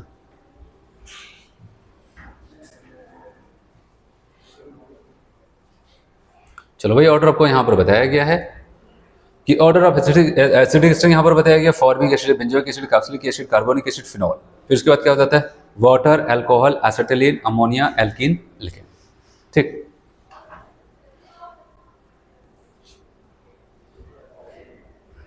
चलिए क्वेश्चन बताओ यहाँ पर, which of the following the most acidic, सबसे ज्यादा एसिडिक कौन होगा, ये आपसे पूछा जा रहा है। देखो बेंजोइक एसिड सब में कॉमन, बस यहाँ पर पैरा पोजीशन में CH3 है जो कि एक प्लस आई ग्रुप है, यहाँ पर Cl है जो कि एक माइनस आई ग्रुप है, यहाँ पर Cl था, ये Cn है जो कि माइनस आई ग्रुप है, और ये NO2 है जो कि माइनस आई ग्रुप है। देखो इसमें तो हो ही नहीं सकते, तो घट रहा है, इन 3 जगह बढ़ रहा है, लेकिन अब कौन ज़्यादा बढ़ाएगा, ऑर्डर। फिर से ऑर्डर पे मैटर फंस रहा है। अगर ऑर्डर आपको पता है तो मैंने कहा था NH3+, NO2, Cn, ठीक है। उसके बाद क्या था वहाँ पर, COH, CHO, COR, fluorine, chlorine, bromine, iodine, OH, OR, NH2, NR2, C6H5, उसके बाद हाइड्रोजन था। तो ये तो था।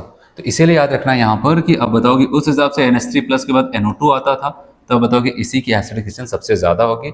हो तो सब जगह रहा था, इनको छोड़कर तीनों जगह एसिडिक स्ट्रेंथ बढ़ रही थी, लेकिन उसमें भी सबसे ज़्यादा यहाँ पर बढ़ रहा था वो था टी। तो हम डी को टिक करते हैं, ठीक।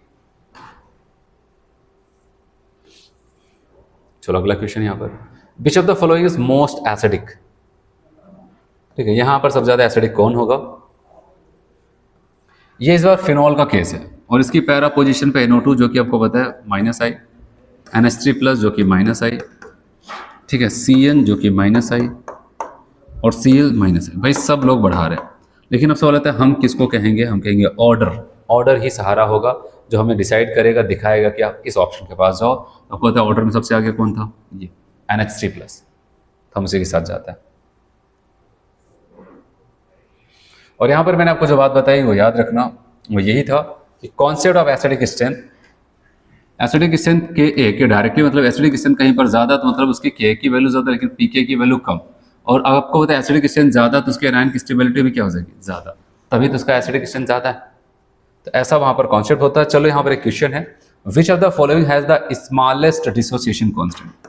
याद रखना क्या पूछा जा रहा है, स्मॉलेस्ट डिसोसिएशन कॉन्स्टेंट, मतलब आपसे पूछा जा रहा है Ka की वैल्यू कम होगी। Ka की वैल्यू कम मतलब कि एसिडिक स्ट्रेंथ कम, इसका मतलब कि जो सबसे कम एसिडिक होगा उसको टिक करना आपसे, ठीक है।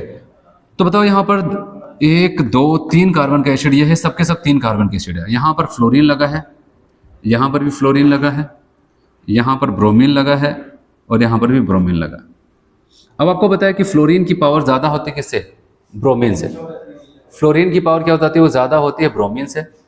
तो इस हिसाब से अगर हम देखते हैं यहाँ पर, ठीक है, तो फ्लोरीन वाला ज़्यादा होगा और ब्रोमीन वाले कम होंगे। उस ब्रोमीन वाले में भी आपको पता है ये ग्रुप के ज़्यादा करीब है, ये वाला ज़्यादा करीब। मैंने कहा था ग्रुप के जितना ज़्यादा करीब होगा इंडक्टिव इफेक्ट उतना ही ज़्यादा लगता है।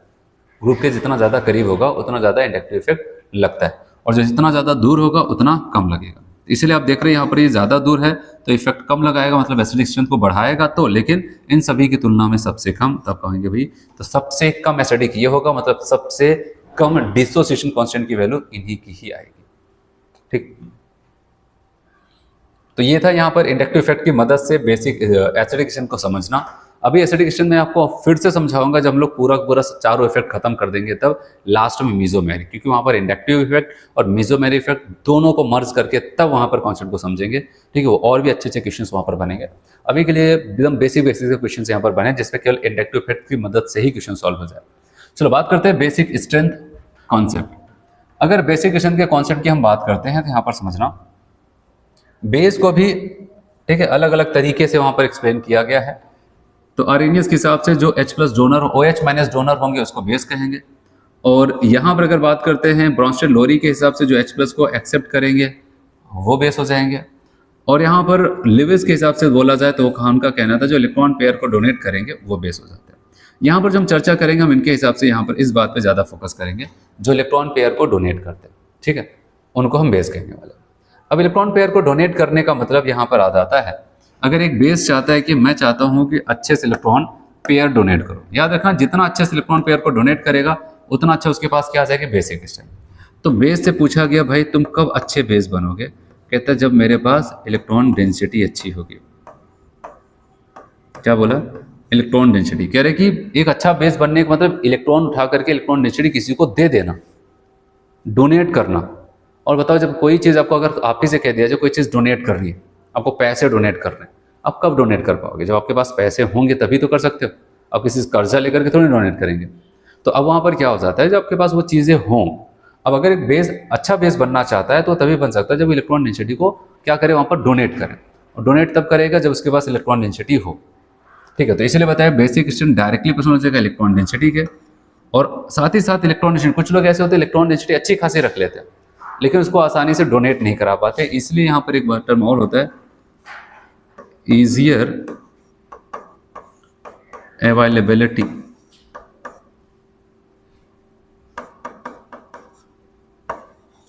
Of electron density.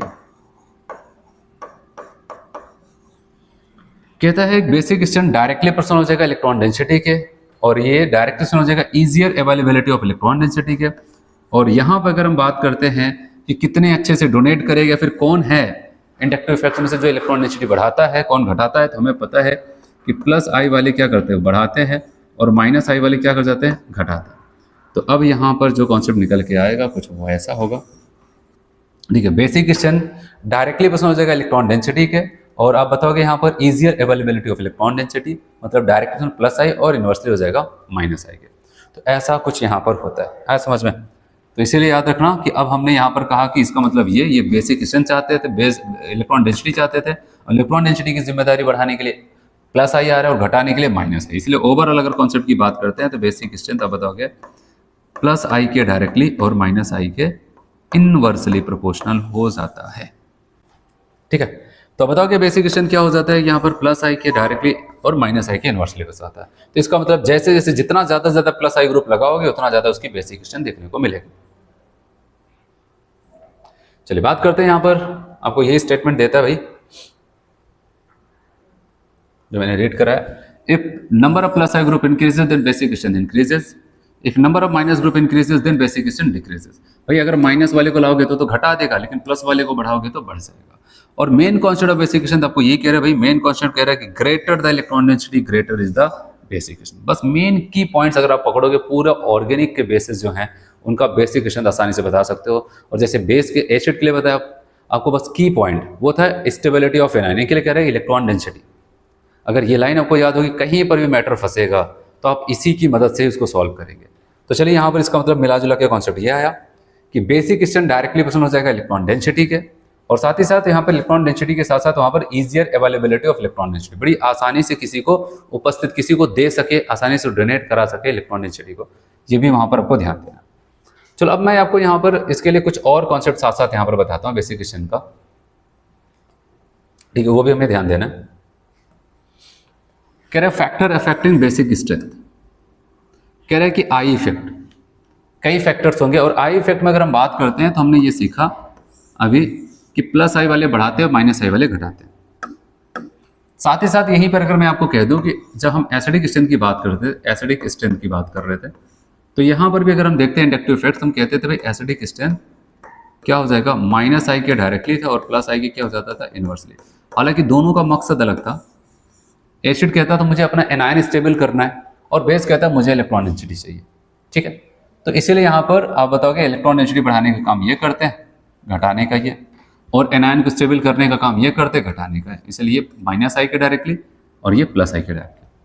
देखो ये तो पहली बात होगी। इसके अलावा अगर रेजोनेंस होगा, रेजोनेंस का मतलब हो जाता है डीलोकलाइजेशन ऑफ पाई इलेक्ट्रॉन। जैसे मान लेते कोई एक एटम था, उसने इलेक्ट्रॉन इकट्ठा करके रखा था कि अगर कोई एटम्स आएगा, कोई गरीब एटम्स आएगा या आयन आएगा तो क्या हो जाता है, उस स्पीसीज को हम इलेक्ट्रॉन अपना डोनेट करा देंगे और दुनिया को बता देंगे मैं एक अच्छा बेस हूँ। उसी मकसद से इलेक्ट्रॉन डेंसिटी इकट्ठा करके रखा था। लेकिन अब क्या हो जाता है कि मान लेते उसको रेजोनेंस मिल गया, कॉन्जुगेशन सिस्टम में जुड़ गया वो। अब जब कॉन्जुगेशन से जुड़ गया वो इलेक्ट्रॉन डेंसिटी जो बचा के रखा बता लो, तो इलेक्ट्रॉन डेंसिटी कहाँ पर, वो तो रिंग में या फिर कॉन्जुगेटेड सिस्टम में घूमना शुरू कर दिया। और जब वो कॉन्जुगेटेड सिस्टम में घूमना शुरू कर देगा तो पता चला कि कोई आया इलेक्ट्रॉन का इंतजार कर रहा है, लेकिन इलेक्ट्रॉन तो घूमने चला गया। ठीक है, वो तो वहां पर कॉन्जुगेशन में घूम रहा है। अगर वो कॉन्जुगेशन में जा रहा है तो इजीली अवेलेबल नहीं होगा किसी के लिए, उस एटम पे इलेक्ट्रॉन डेंसिटी कम हो जाएगी क्योंकि उसका इलेक्ट्रॉन कहीं और चला गया। इसलिए याद रखना, अगर कहीं पर रेजोनेंस होगा तो उसकी बेसिक स्ट्रेंथ कम हो जाए। हम कोई स्टेबिलिटी की बात नहीं कर रहे, हमारा उद्देश्य यहाँ पर है कि इलेक्ट्रॉन डेंसिटी रहे, आसानी से उसको किसी को डोनेट कराए। इसलिए बेसिक स्ट्रेंथ के केस में अगर रेजोनेंस होगा तो उसकी बेसिक स्ट्रेंथ क्या हो जाएगी, घटेगी। इसलिए यहाँ पर अगर हम बात करते हैं दूसरा, कहते हैं in presence of resonance electron density decreases so that basic strength decreases. क्योंकि यहाँ पर मैंने कहा कि हमें कोई स्टेबिलिटी नहीं चाहिए, हमें बस इलेक्ट्रॉन को डोनेट कराना है। तो इसीलिए कह रहा है कि नंबर ऑफ रेजोनेटिंग स्ट्रक्चर की क्या हो जाता है, इनवर्सली। अगर रेजोनेटिंग स्ट्रक्चर वहां पर बढ़ते जा रहे हैं तो कहेंगे भाई तुम्हारी बेसिक स्ट्रेंथ तो घटती जा रही है। ठीक है, अच्छा भाई एसिड से पूछ लेते हैं, भाई तुम क्या बोलना चाहोगे नंबर ऑफ रेजोनेटिंग स्ट्रक्चर से। तो एसिड का कॉन्सेप्ट क्लियर है, वो कहता है देखो मुझे कुछ डोनेट नहीं कराना है। ठीक है, मुझे क्या करना है, मेरा जो एनायन बनेगा उसी को स्टेबल कराना है। स्टेबल का मतलब जल्दी किसी से रिएक्शंस ना करे, और रेजोनेंस इसी में माहिर है। वो क्या करेगा, उसके माइनस चार्ज को एनायन को क्या करता है, रिंग में या फिर जहां पर भी है वहां पर घुमाता रहेगा। तो अब इसीलिए याद रखना कि इनका क्या कॉन्सेप्ट है एसिडिक स्ट्रेंथ, ये डायरेक्टली पर्सन हो जाएगा नंबर ऑफ रेजोनेटिंग स्ट्रक्चर के। नंबर ऑफ रेजोनेटिंग स्ट्रक्चर के क्या हो जाएगा, वो डायरेक्टली प्रोपोर्शनल हो जाता है। ऐसा कुछ यहां पर होता है, ऐसा समझ में, एसिडिक स्ट्रेंथ। लेकिन इनका मकसद अलग है, इनका मकसद अलग है। ये किस मकसद से, ऐसा नहीं कि ये basic strength number of resonating structure के इनवर्सली था तभी डायरेक्टली हो गया, नहीं। इनका पहले कंडीशंस देखने, ये कहते हैं मेरा एनायन स्टेबिलिटी चाहिए, तो एनायन की स्टेबिलिटी को बढ़ाने के लिए रेजोनेंस, किसी की भी स्टेबिलिटी को बढ़ाने के लिए रेजोनेंस बहुत अच्छा माध्यम होता है वहां पर। लेकिन इनको इलेक्ट्रॉन डेंसिटी चाहिए थी, लेकिन अब रेजोनेंस इलेक्ट्रॉन डेंसिटी घटाता है, तो इसका मतलब जितना ज्यादा रेजोनेटिंग स्ट्रक्चर उतना ज्यादा बेसिक स्ट्रेंथ। चलो अगला आते हैं यहाँ पर। नेक्स्ट जो हम लोग बात करने वाले हैं यहाँ पर, वो होने वाला है यहाँ पर परसेंटेज ऑफ एस कैरेक्टर। ठीक है, percentage of S character. Percentage of S character का मतलब यहां पर ध्यान देना है कि अगर कहीं पर एस कैरेक्टर, मतलब हम क्या करते हैं, अगर वहां पर एटम वगैरह सेम टाइप के हैं, कंपाउंड भी सेम टाइप्स के हैं, लेकिन हम देख रहे हैं जो हमारा एटम जो लोन पेयर को डोनेट करके अपने आप को बेस साबित करना चाहता है, अगर उन सभी लोगों में हम कंपेरिजन करते हैं, सबके हाइब्रिडाइजेशंस अलग अलग है। अगर हाइब्रिडाइजेशंस अलग अलग हैं तो उसमें एस की परसेंटेज भी अलग अलग होगी। जैसे sp में 50%, sp2 में 33%, और अगर बात करते हैं यहाँ पर sp3 में 25% आ जाता है। तो सब में अलग अलग परसेंटेज है। तो सवाल आता है क्या सबकी बेसिक स्ट्रेंथ सेम होगी या फिर कम होगी, ज़्यादा होगी। तो यहाँ पर बताया जो बेसिक स्ट्रेंथ हो जाता है, परसेंटेज ऑफ एस कैरेक्टर के क्या हो जाता है, इनवर्सली प्रोपोर्शनल हो जाता है। ये चीज़ ध्यान देना कि percentage of S character increase करा तो इलेक्ट्रॉन नेगेटिविटी भी इंक्रीज कर जाती है। अगर ये बढ़ा तो इलेक्ट्रॉन नेगेटिविटी इंक्रीज कर जाएगी, और अगर इलेक्ट्रॉन नेगेटिविटी इंक्रीज कर गई, याद रखना, तो डोनेट करने के बजाय पता चला दूसरे का भी छीनना शुरू कर दी। भाई अगर कोई मोर इलेक्ट्रॉन नेगेटिव होता जा रहा है तो इलेक्ट्रॉन डोनेट थोड़ी नहीं करेगा, पता डोनेट करने के बजाय दूसरे का इलेक्ट्रॉन खींचने लगता है। इलेक्ट्रॉन नेगेटिविटी बढ़ने का मतलब हो जाता है इलेक्ट्रॉन को खींचने की पावर बढ़ जाना। और मैंने कहा एक बेस बनने का मतलब खींचना नहीं है, उसको डोनेट कराना है। इलेक्ट्रॉन को जितनी आसानी से किसी को अवेलेबल करा देगा, ठीक है, उतना अच्छा बेस हो जाएगा। इसलिए कहा कि भाई अगर इलेक्ट्रॉन नेगेटिविटी बढ़ेगी परसेंटेज ऑफ एस कैरेक्टर बढ़ने की वजह से, तब तो हम एक पुअर बेस हो जाएंगे। तो इसलिए कहा गया कि अब हमारा कॉन्सेप्ट यहाँ पर यह है कि यहाँ पर ध्यान देना कि परसेंटेज ऑफ एस कैरेक्टर में अगर होता है तो एसिडिक स्ट्रेंथ तो बढ़ जाता है, लेकिन बेसिक स्ट्रेंथ पूछा जाए तो घट जाता है। इसलिए जो बेसिक स्ट्रेंथ है वो परसेंटेज ऑफ एस कैरेक्टर क्या हो जाता है, इनवर्स से। चलो मैं एक आपको एग्जांपल से समझाता हूँ। हमारे पास यहाँ पर मान लेते हैं CH3 CH2 माइनस है, और यहाँ पर मान लेते हैं CH2 double bond CH minus है, और हमारे पास यहाँ पर CH triple bond C minus है। ठीक है, कुछ एनायन था, क्योंकि एनायन के केस में हम बेसिक क्वेश्चन देखेंगे। यहाँ पर हमसे कहा कि भाई बेसिक क्वेश्चन बताओ, तो हम कहेंगे यहाँ पर तो ये क्या हो जाता है, sp3 है, मतलब कितना परसेंट, s करेक्टर का ही परसेंट है, 4 लोग हैं तो एक केस में 25% तो आएगा। यहाँ पर आप बताओ कि ये तो sp2 है, तो s में 3 लोगों में से s के हिस्से में कितना, 33.33%, और यहाँ पर ये हो जाएगा sp में बताओगे 50%, ऐसा कुछ हो जाता है।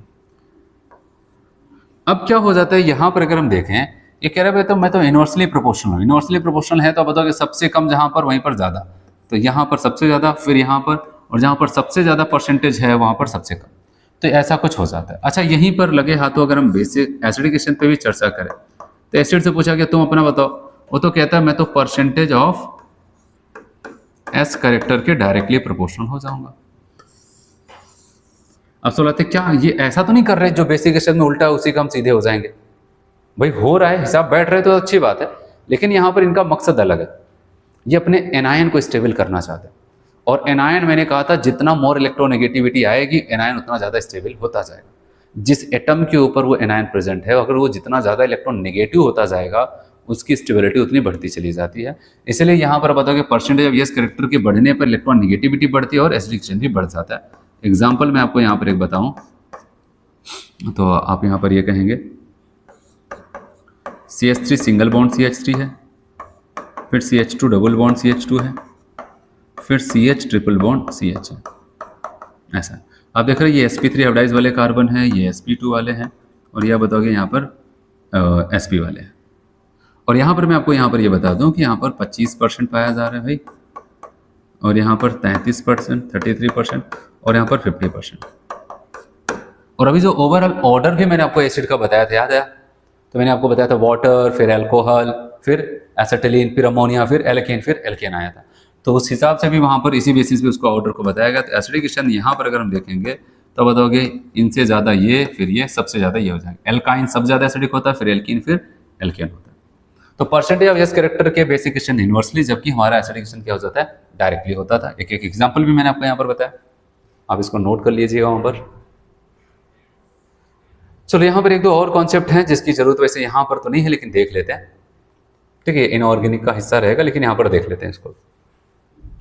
कह रहे कि अगर कभी आपको साइज के हिसाब से देखना, मतलब विद रेस्पेक्ट सेम ग्रुप के अगर आपको बेसिस दे दिए जाए, सेम ग्रुप के एनायन दे दिए जाए, तो हमसे पूछा जाए अब बताओ बेसिक क्वेश्चन का कॉन्सेप्ट कह रहा है कि साइज के इनवर्सली प्रोपोर्शनल हो जाएगा। मैं आपको यहीं पर एग्जांपल से ही बताता हूँ। सेम ग्रुप की बात आती है, जैसे मैं कह देता हूँ यहाँ पर F माइनस हमारे पास है, ठीक है, Cl माइनस है, Br माइनस है, और I माइनस है।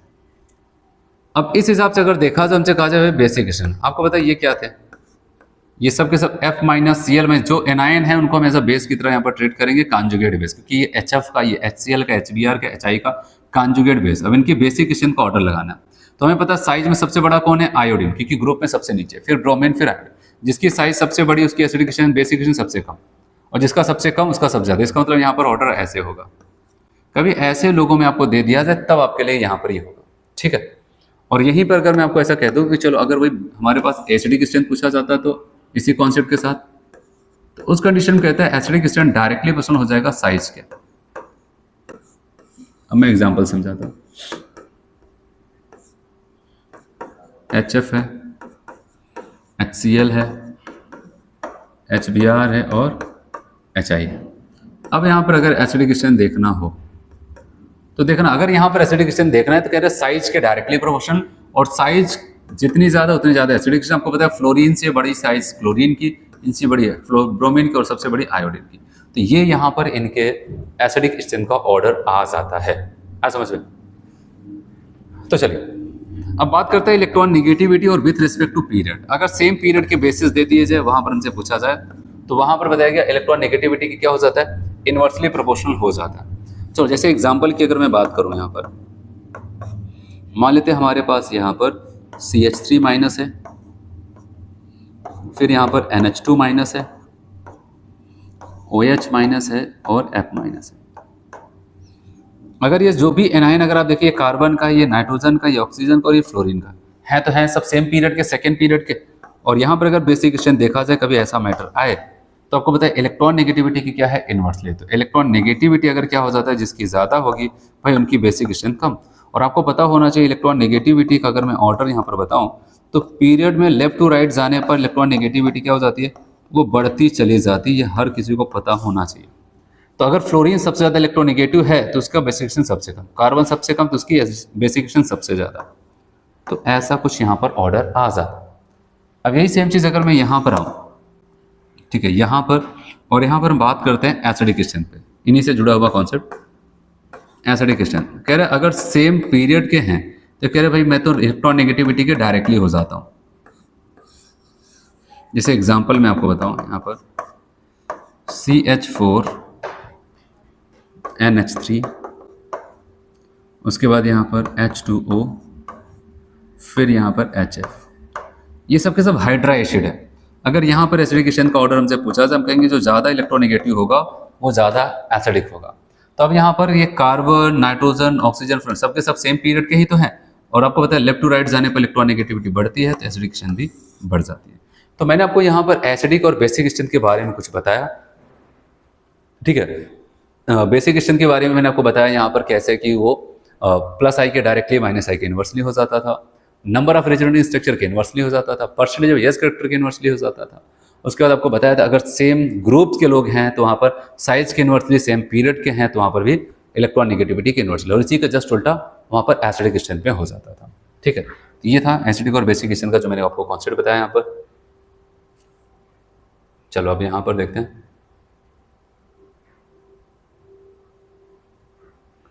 कह रहे कि define the basic question of the following compound. Basic question आपको इन चारों का बताना है। 5 लोग हैं ना। तो अगर आप देखो यहां पर इतना सब में कॉमन है और बेसिक स्ट्रेंथ है, यहां पर हम अमीन के ऊपर देखने जा रहे हैं। यहां पर इसका लोन पेयर, ये लोन पेयर डोनेट करा करके एक अच्छा बेस बनना चाहता है। अब देखेंगे तो डिफरेंट क्या है, यहां पर O माइनस है जिसको हम क्या बोलते हैं, यहां पर ये प्लस आई ग्रुप है, यहां पर CH3 जो कि प्लस आई ग्रुप है, यहां पर कोई पावर नहीं इनके पास, यहाँ पर माइनस आई है, यहाँ पर माइनस आई है। अब हमें पता है कि कॉन्सेप्ट साफ साफ ये कहता है कि बेसिक स्ट्रेंथ जो हो जाती है वो प्लस आई ग्रुप के डायरेक्टली और माइनस आई ग्रुप के क्या हो जाता है, इनवर्सली प्रोपोर्शनल होता है। तो इस हिसाब से अगर हम ऑर्डर लगाएंगे तो हम कहेंगे भाई प्लस आई वाले तो यहाँ और यहाँ है। कहा गया ठीक है, आप बताओ इन दोनों में से कौन ज़्यादा, आपको पता है ऑर्डर में आगे होता है। तो बताओगे ए वाला, फिर कौन सा बी, फिर उसके बाद अब आपको पता है इन दोनों जगह घटेगा क्योंकि ये माइनस वाले हैं ना, घटाएंगे। तो अब यहाँ पर सी वाला कहेगा ना तो मैं घटा रहा हूँ तो बढ़ा रहा हूँ, कहेगा ठीक है तुम यहाँ पर आ जाओ। अब ये दोनों घटा रहे हैं, याद रखना यहाँ पर भी घट रहा है, यहाँ पर भी घट रहा है। लेकिन अगर बात करते हैं यहाँ पर CN है, ये थोड़ा सा कम क्योंकि ऑर्डर में आगे आगे है तो ज़्यादा पावर तो घटाने में ज़्यादा घटाएगा, ये कम घटाएगा। तब बताओगे E, फिर यहाँ पर D आ जाता है। ये हो जाता है यहाँ पर इनके बेसिक क्वेश्चन का ऑर्डर। आगे देखें यहाँ पर। चलो अगला एग्जांपल है, इनका भी ऑर्डर हमें अरेंज करना है। एनिलीन का केस है, ठीक है। एनिलीन की पैरा पोजीशन में मिथाइल ग्रुप, यहाँ पर प्योर एनिलीन है, यहाँ पर NO2 ग्रुप, यहाँ पर CN ग्रुप है। तो चलिए यहाँ पर बेसिक क्वेश्चन देखना, हमने इनको देखा, ये तो प्लस आई वाले लोग हैं, यहाँ पर कुछ नहीं है, यहाँ पर तो माइनस आई है और ये माइनस आई है। तो हमको ऑर्डर अरेंज करना, हम कहेंगे भाई सबसे ज़्यादा तो ए वाला हो जाएगा, ठीक है। उसके बाद इन दोनों जगह माइनस है तो घटेगा। अब बताओ ये बी वाला ना बढ़ा ना तो घटा, ये भी घटा रहा है ये भी, लेकिन हमको पता है ऑर्डर में इनसे थोड़ा सा पीछे है। तो बताओ कि भाई ये तब ये। अब बताओ कि यहाँ पर A, B, D and C ये इनका ऑर्डर हो जाता है।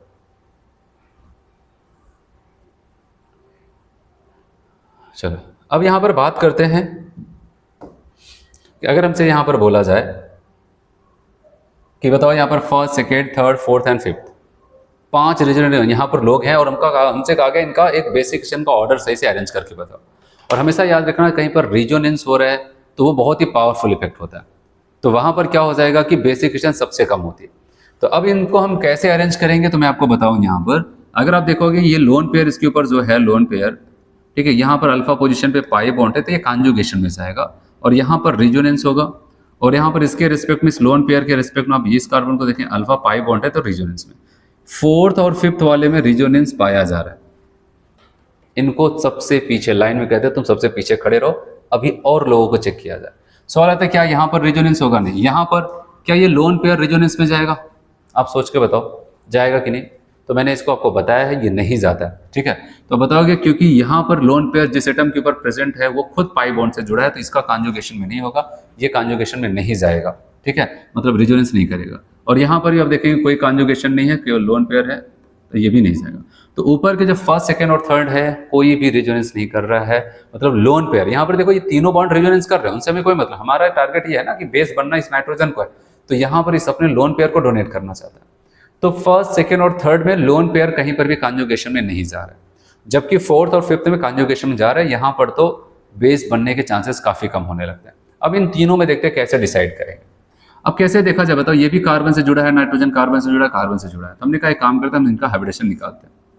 जब इनका हाइब्रिडेशन आप निकालेंगे तो 1 2 3 सिग्मा एक लोन पेयर मतलब 4, और यहाँ पर आ जाएगा sp3। यहाँ पर मैंने आपको बताया है कि अगर लोन पेयर कॉन्जुगेशन में नहीं जा रहे तो उसको हम काउंट करेंगे अपने हाइब्रिडेशन से 1 2 एंड 3, और 3 का मतलब यहाँ पर sp2। और यहाँ पर हम आते हैं तो आप बताओगे 1 2 3 और एक लोन पेयर मतलब 3 sp3। अगर यहाँ पर देखा जाए s परसेंटेज ऑफ s कितना 25%, यहाँ पर 33%, और यहाँ पर फिर से 25%। और नियम कहता है कि परसेंटेज ऑफ एस कैरेक्टर के इन्वर्सली है, तो जिसका परसेंटेज ऑफ एस कैरेक्टर सबसे कम है, ठीक है, जहां पर रेजोनेंस नहीं हो रहा है, क्योंकि जहां पर रेजोनेंस हो बहुत पावरफुल इफेक्ट है, वो तो वैसे भी कम हो जाएगा। जहां पर नहीं हो रहा है उसमें जिसका परसेंटेज एस कैरेक्टर ज्यादा है, कम है, वो ज्यादा बेसिक होंगे। तो इस हिसाब से बताओगे कम तो पहले का और तीसरे का दोनों का बराबर। ये बात तो हाँ ये भी बात सही है, यहाँ पर 25%, वहां पर 25%। अब फर्स्ट और थर्ड में से ही कोई आगे आएगा, क्योंकि सेकंड वाले को पीछे कर दिया, भाई तुम भी पीछे चलो। अब टक्कर यहाँ पर पहले और तीसरे में है। ऐसा होता है पहले और तीसरे में से भी कौन ज्यादा हो जाएगा, तो क्या कुछ अंतर है दोनों में? अब आप ध्यान से समझना, यहाँ पर ऑक्सीजन एटम है, यहाँ पर जबकि कार्बन। और याद रखना अगर मैं इलेक्ट्रॉन नेगेटिविटी की बात कर दूं तो याद रखना कार्बन से ज्यादा नाइट्रोजन, नाइट्रोजन से ज्यादा ऑक्सीजन। और एक अच्छा बेस बनने का मेन कॉन्सेप्ट क्या है? अच्छा खासा इलेक्ट्रॉन डेंसिटी इकट्ठा करके रखे रहे, ठीक है, जैसे कोई गरीब आएगा उसको उठा करके दे दे, ये लो, और बेस बन जाए। लेकिन अब यहाँ पर देखना क्या होगा, क्योंकि ऑक्सीजन की इलेक्ट्रॉन नेगेटिविटी ज्यादा है, और इलेक्ट्रॉन नेगेटिविटी ज्यादा का मतलब क्या होता है? इलेक्ट्रॉन खींचने की पावर ज्यादा है। जब इलेक्ट्रॉन खींचने की पावर ज्यादा होगा तो इलेक्ट्रॉन क्या कर जाता है, यहाँ पर ऑक्सीजन इनके इलेक्ट्रॉन को अपनी तरफ थोड़ा थोड़ा खींचने लगता है। क्या करता है? खींचने लगता है थोड़ा थोड़ा। और जब इलेक्ट्रॉन थोड़ा थोड़ा खींचेगा, ऐसे नहीं खींच लेगा पूरा, क्योंकि बॉन्ड थोड़ी टूट रहा है, इलेक्ट्रॉन थोड़ा सा इसकी तरफ शिफ्ट होगा। जब इलेक्ट्रॉन इसकी तरफ शिफ्ट होगा तो इसकी इलेक्ट्रॉन डेंसिटी क्या हो जाएगी? पहले से थोड़ा सा घट जाएगी। कहां पर? यहां पर, क्योंकि टक्कर पहले और तीसरे में चल रहा है। तीसरे में हम देख रहे हैं कि यहां पर थोड़ा सा इलेक्ट्रॉन डेंसिटी कम हो जाएगा, और आते हैं पहले पे। जब पहले पे आते हैं तो यहां पर क्या हो जाता है, देखना यहां पर कौन सा एलिमेंट है? कार्बन है और नाइट्रोजन है, और किसकी इलेक्ट्रॉन नेगेटिविटी ज्यादा? कार्बन। तो इसका मतलब नाइट्रोजन डोमिनेट करेगा, और यहाँ पर क्या करेगा? अपना इलेक्ट्रॉन, जो इलेक्ट्रॉन बचा के रखे साथ साथ कार्बन का भी थोड़ा थोड़ा खींच लेता है। तो अब बताओ पहले और तीसरे में से किसकी इलेक्ट्रॉन डेंसिटी ज्यादा दिखेगी? यहाँ पर पहले वाले का। उसके बाद नंबर किसका आ जाएगा? तीसरे वाले का। फिर किसका नंबर आएगा? सेकेंड वाले का। आगे यहाँ पर चलो, अब टक्कर इन दोनों की है, रेजोनेंस वालों की।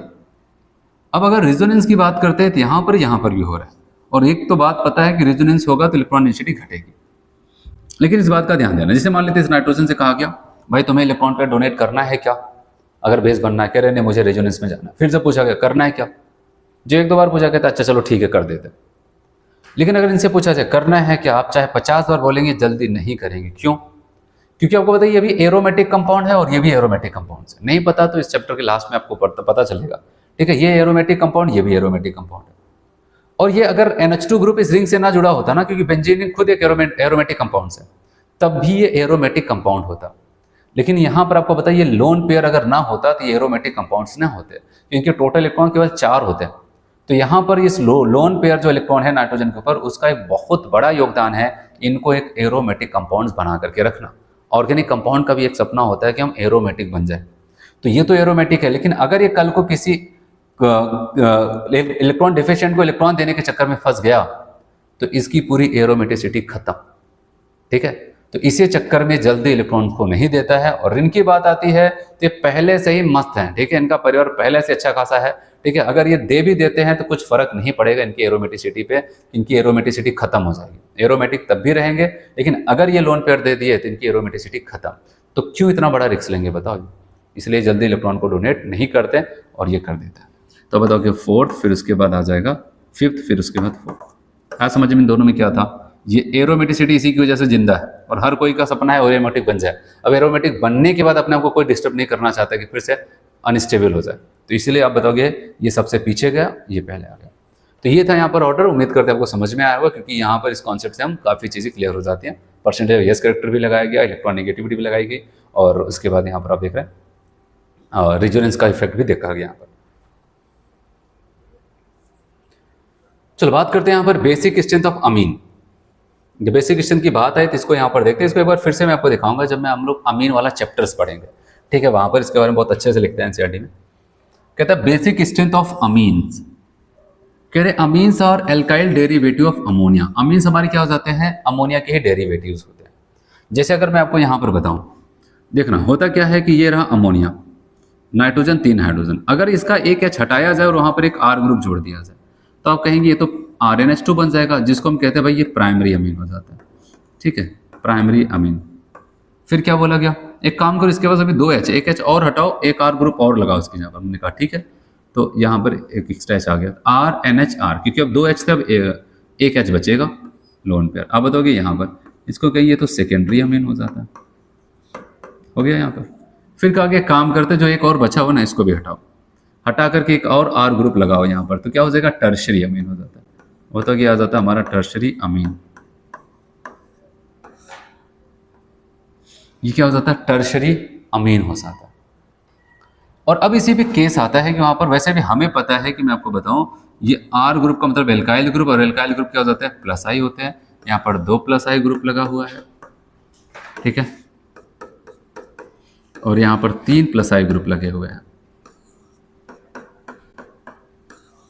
ठीक है, ऐसे। और नियम कहता है साफ साफ कि बेसिक स्ट्रेंथ जो हो जाती है, ठीक है, वो प्लस आई ग्रुप के डायरेक्टली और माइनस आई ग्रुप के इनवर्सली। मतलब जितना ज़्यादा से ज़्यादा प्लस आई ग्रुप होगा उतना ज़्यादा उसका क्या हो जाता है, ठीक है, बेसिक स्ट्रेंथ होगा। तो ये चीज़ यहाँ पर होता है। अब देखो यहाँ पर एल्काइल ग्रुप क्या है ये नहीं बताया गया। अगर मैं ऐसा मान लेता हूँ कि जो भी हमारा एल्काइल ग्रुप है वो मेथाइल है, क्या हो जाता है यहाँ पर? CH3 मेथाइल है, जिसको हम Me भी बोल सकते हैं, फिर पूरा मेथाइल ले दें, तब क्या होगा देखना यहां पर बताना।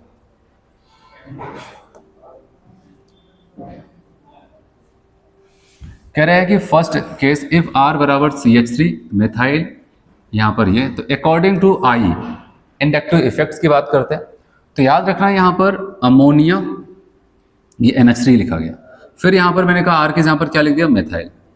फिर यहां पर सेकेंडरी के लिए यहां पर 2 मेथाइल, टर्सरी के लिए यहां पर 3 मेथाइल। और हमसे पूछा कि भाई इनके बेसिक स्ट्रेंथ का ऑर्डर बता दो। हमने कहा ठीक है बताते हैं।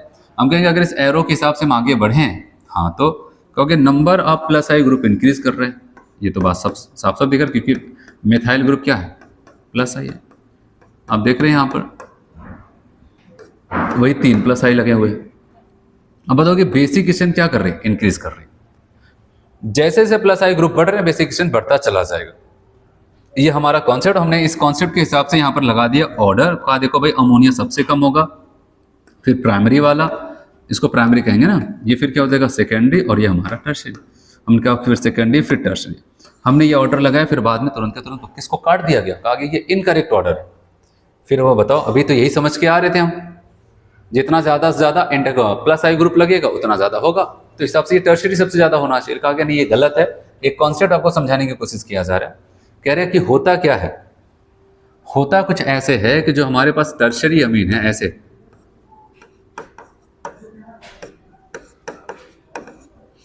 टर्शरी अमीन, ठीक है, ये क्या कर रहे हैं? ये लोग इसके इलेक्ट्रॉन डेंसिटी को बढ़ा रहे हैं, इसके बाद मस्त में इलेक्ट्रॉन इकट्ठा हो गया। लेकिन यहां पर क्या हो जाता है? ये लोग क्या कर जाते हैं, खुद इतना ज्यादा इलेक्ट्रॉन क्लाउड है, इतने ग्रुप लगे हुए हैं कि अगर कोई गरीब आए तो सोचे किसका इलेक्ट्रॉन ले लिया जाए, ये दे रहा है, लेकिन वो इसके करीब तक सही से पहुंच ही नहीं पाता। जब उसके करीब तक सही से पहुंच नहीं पाएगा तो वो उसको डोनेट ही नहीं करा पाएगा, है कि नहीं?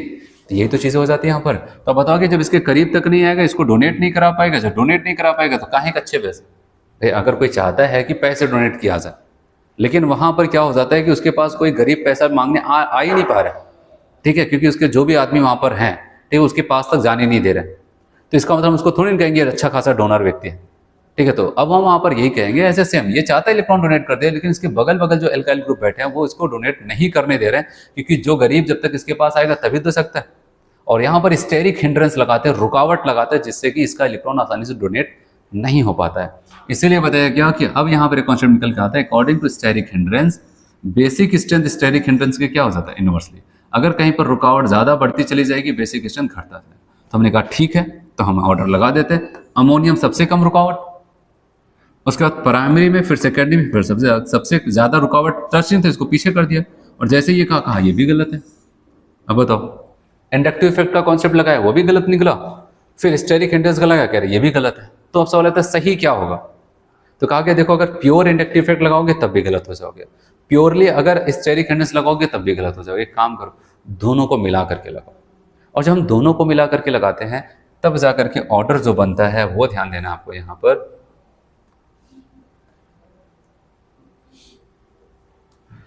Actual order of basic strength, तो ये ऐसे आ जाता है सेकेंडरी प्राइमरी टर्शरी अमोनिया। तो इंडक्टिव इफेक्ट देखो, अब सवाल आता है सेकेंडरी प्राइमरी से ज्यादा क्यों हुआ, क्योंकि इसके पास दो एल्काइल ग्रुप थे, मतलब इंडक्टिव इफेक्ट ज्यादा हो गया, तो इंडक्टिव इफेक्ट की मदद से सेकेंडरी प्राइमरी से ज्यादा। फिर सवाल आता है प्राइमरी टर्सरी से क्यों आगे हो गया, क्योंकि इनके पास तो एक ही एल्काइल ग्रुप, इसके पास तीन है, कहा कि भाई यहाँ पर स्टेरिक हिंड्रेंस, तो सेकेंडरी प्राइमरी से ज्यादा इंडक्टिव इफेक्ट, प्राइमरी टर्सरी से ज्यादा स्टेरिक हिंड्रेंस, फिर अमोनिया। और लेकिन एक बात मैं आपको बता दूं, अभी जितना भी मैंने आपको बताया वो सब के सब तब अप्लीकेबल है जब लिक्विड फेज हो, क्योंकि अमीन हमारा गैस फेज में भी हो सकता है और लिक्विड फेज में, क्योंकि जो स्टेरिक हिंड्रेंस नाम के कॉन्सेप्ट आया जिन्होंने सारे कॉन्सेप्ट को बिगाड़ के रख दिया अमीन के केस में, वो एक्चुअली में केवल और केवल लिक्विड फेज में ही लगता है, गैस फेज में नहीं लगता।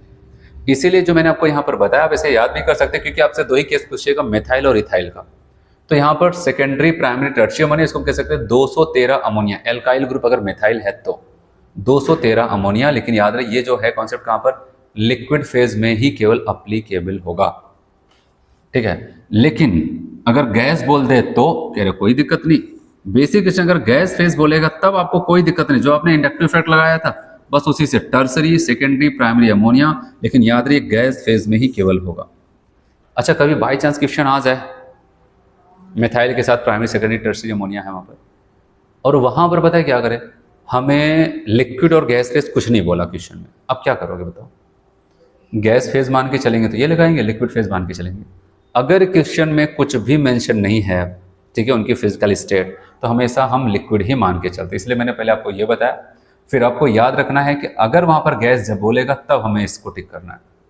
अच्छा, कभी कभार ये हो जाता है कि 213 अमोनिया सब रट लेते हैं और क्वेश्चन में गैस आ जाता है, गैसेस फेज, लेकिन तब इनके माइंड में आता है अच्छा ये तो 213 अमोनिया वाला है, ठीक है। तो अगर गैस फेज है तो वहां पर मत जाना, नहीं तो गड़बड़ हो जाएगा, तो टर्शियरी सेकेंडरी प्राइमरी अमोनिया ही लगाना है आपको, ठीक है।